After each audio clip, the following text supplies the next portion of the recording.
Welcome, Taurus. This is Regina from Pacific Tarot, and I'm getting ready to do your February 2022 reading. I've laid out the cards of a horoscope reading, the axis. With the Shulton deck, I will clarify with the Egyptian deck, and I will finish up with an oracle card. I am asking that if you find this reading enjoyable, you resonate with it, please like and subscribe to my video.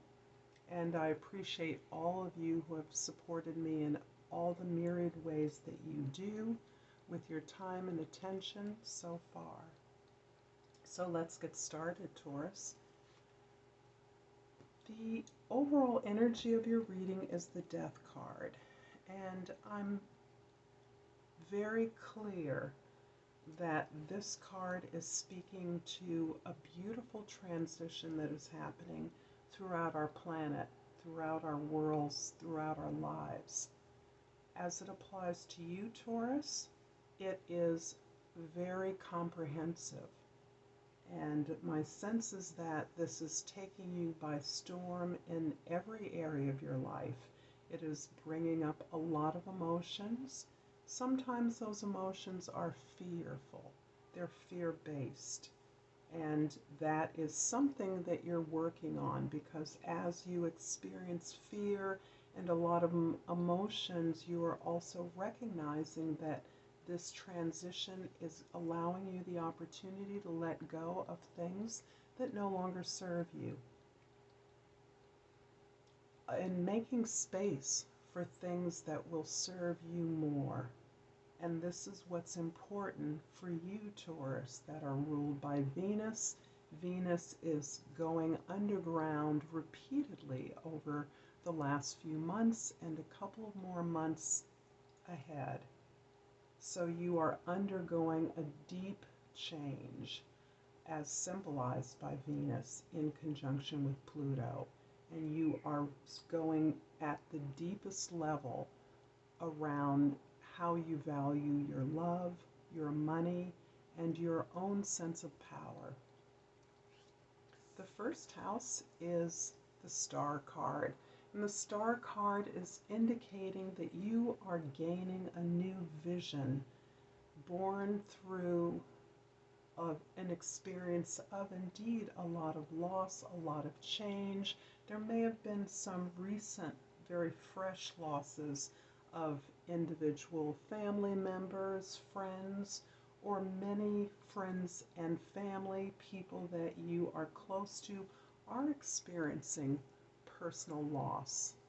The loss of life, but also the loss of their loved ones. So this is something, the shedding is something that you're experiencing. However, through this, you have gained and are gaining a new vision of growth, a new sense of hopefulness, and a new faith in what you value, in your loved ones, and in your ability to understand how, in fact, your self-love works, the power of your love works in restoring yourself and in restoring others. You're experiencing a deep healing that's having you reshift the way that you give love, the way that you support others, and you apply your resources. And so the Star card is indicating that you are now quite hopeful despite the challenges that you have been facing. And this hopefulness applies in all areas for you. In the fourth house, the house of your home, your past, even your history, is the Ace of Staffs or Wands. This is showing your absolute desire through this transition, through the loss of many things, through the clearing the decks in a way of your life, making way for new growth, new inspiration, new challenges, and new adventures. And this new way of living, this new sense of creative living, this new opportunity to create something different for yourself, new behaviors, is applying to any area of your life, but most particularly to your family of origin.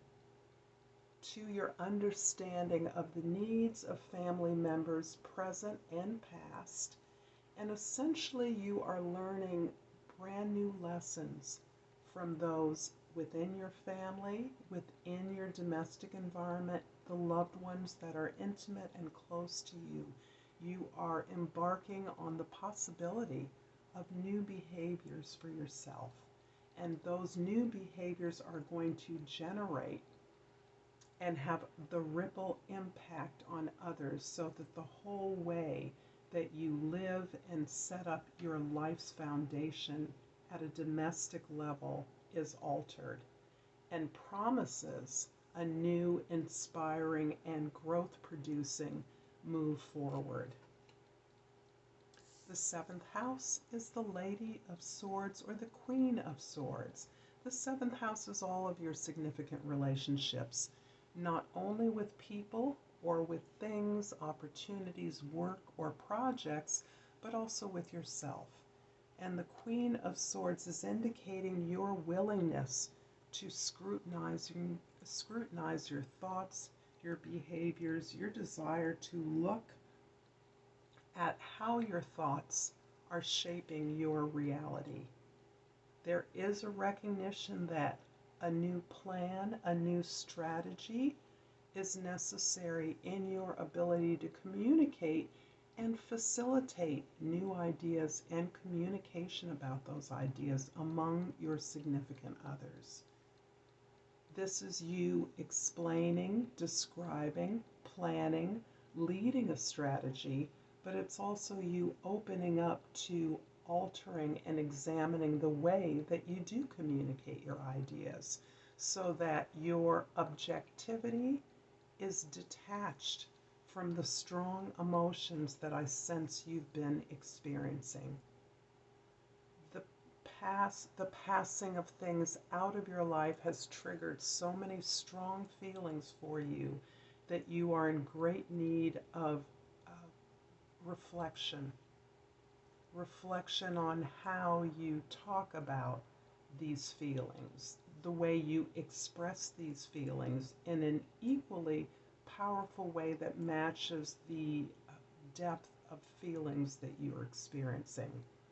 So the Queen of Swords is actually allowing you to recognize that you are not only facilitating your own expression of feelings and experiences, but facilitating that for others, modeling that for others in a way that is changed and changing from the way that you've always done it in the past.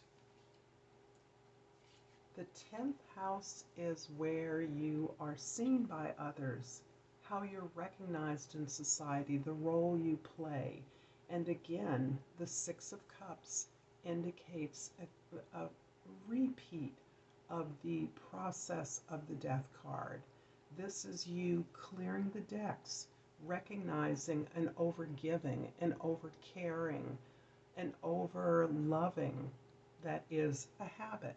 It's part of how you've been built to date, how you have understood what your role is in society, in relationships, your role to care, to nurture, to support unquestioningly, and to not make space or not have faith or trust in your relationships to allow them to give back to you, without fostering that independence that allows you to step back and trust that those that you have served are willing and able to serve you in equal measure.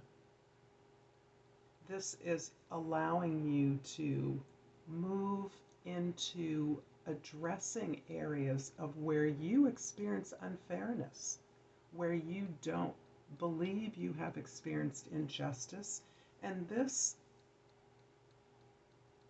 is emblem, a reflection of your working life. But this also applies to every area in which you are a leader. And as a nurturer, we lead by our example And this is now giving you a chance to step away from the patterns of overgiving that are historic for you and to make space to receive, to step back, to detach yourself from your expectations of others. And in many ways, those expectations can have been quite low. Thus, you're feeling a need or responsibility to take care of others who, at some level, you may have been giving the message that they can't take care of themselves. And this is something that you are changing, you are shifting, you are stepping back and allowing others to take care, to give you back the kind of loving support and treatment you have given them. I'm going to clarify a couple of these cards with the Egyptian deck. It's already been cut and shuffled, and I'm going to start by clarifying the Death card in the middle here. So we have the Queen of Swords, and we have the Page of Pentacles. I'm seeing the Queen of Swords here is a repeat of the Lady of Swords in your 7th house. And this is definitely showing me aspects of yourself, including the Page of Pentacles, that are helping and supporting you to make these changes. One is your ability to facilitate communication, to open yourself up to receiving the truths of others, and to detach yourself from many of the expectations of others that have been ingrained in you unconsciously, unwittingly. The Page of Pentacles is also describing your desire to lead, to plan, to document, to record, to make practical the changes and the ideas that you are now finding yourself in the position of facilitating a conversation, a communication, a debate, a dialogue, a discourse around how the patterns of your relationships are changing through your experience of loss. I'm going to clarify the Star card here with the Nine of Wands and the King of Cups. So the Nine of Wands is indicating your near exhaustion and depletion through your efforts to take care of everything, to support everyone, to provide the resources to each and every member of your circle, your workplace, your home life, your career, your partnership, that has left you exhausted and quite damaged. However, you're vigilant as ever and you're quite guarded. In fact, I can imagine you are quite defensive about the feedback you receive from others about the way that you manage your resources, the way that you share resources, the way that you give support or love, or perhaps the ways that you don't give support and love, while all the time imagining that that's what you do. The King of Cups is indicating that throughout all of this, throughout the highs and lows that you're experiencing, throughout deep peaks and valleys that you are undergoing as Venus goes through this underground dive along with Pluto, you have gained incredible emotional maturity. And as you open yourself up to receive the communication, facilitate the ideas of others judgment-free, you are gaining in your ability to expose your vulnerabilities. To expose your vulnerabilities not as weaknesses, but as something through which you're learning. The crucible through which you are beginning to understand where your needs haven't been met and where the needs of others are not, in fact, being met by your desire to take care of everything. So this card indicates that despite this incredible journey that you've been on for some time, you are actually growing in your ability to be resilient, to persevere, to give support where it's needed, and actually to lead by listening, to lead by being silent, by pulling back from giving direction, but allowing others to express their ideas, and then taking your direction for your path from that conversation, from this discord, from this dialogue that you are now facilitating. Because it is your behavior patterns, your actions that you can change.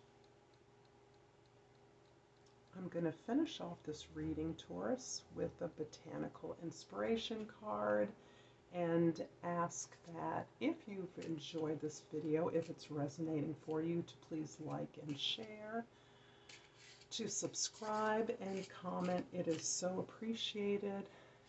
And finishing this off for Taurus for 2022, I've pulled 2 cards, Hydrangea and Hibiscus. I'm going to read the first one, Thankfulness for Understanding. And Emma Goldman says, I quote, "Before we can forgive one another, we have to understand one another." And the hibiscus keywords are beauty and happiness. John Keats says, "A thing of beauty is a joy forever." I'm going to leave that for you, Taurus. Again, I thank you for your time, your attention, and until next time, Namaste.